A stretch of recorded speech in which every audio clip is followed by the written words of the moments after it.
এই চেকশিটটা কিভাবে কাজ করে। আমি এখন নাম্বার 4 চলে যাব, কন্ট্রোল চার্ট। তো ইংলিশে কি রয়েছে আমরা একটু দেখে আসি। It is a tool to assess the stability of a process, to check whether the process is in control, stability or control.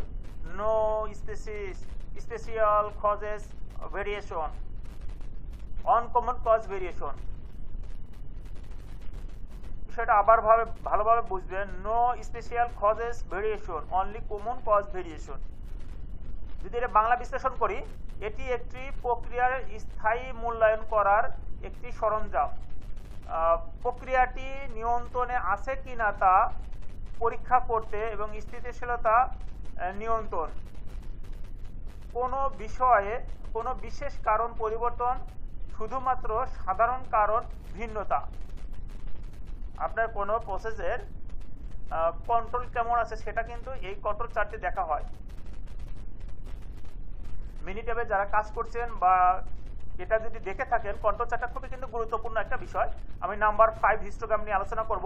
It is A bar graph of র data, frequency distribution graph, shape, central location, spread of the histogram gives valuable information for the process owner to improve.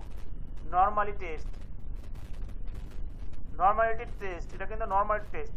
এটি বাংলা যদি বিশ্লেষণ করা হয়, এটি কাঁচা তথ্যের bar graph. Frequency button graph, আকৃতি, কেন্দ্রীয় অবস্থান এবং হিস্টোগ্রাম বিস্তার প্রক্রিয়া মালিকের উন্নতির জন্য মূল্যবান তথ্য দেয়। স্বাভাবিক পরীক্ষা।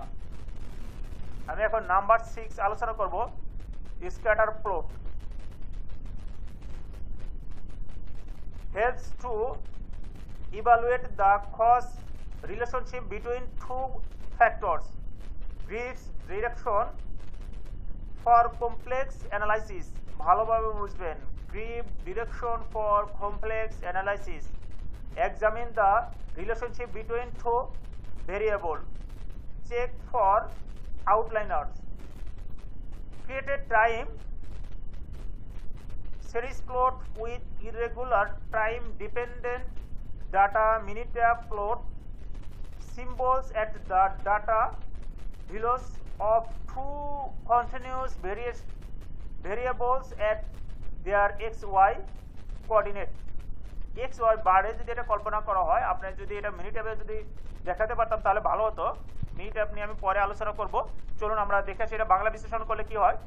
দুটি কারণের মধ্যে নৈমিত্তিক সম্পর্ক মূল্যায়ন করতে সাহায্য করে। জটিল বিশ্লেষণের জন্য দিক নির্দেশনা দেয়।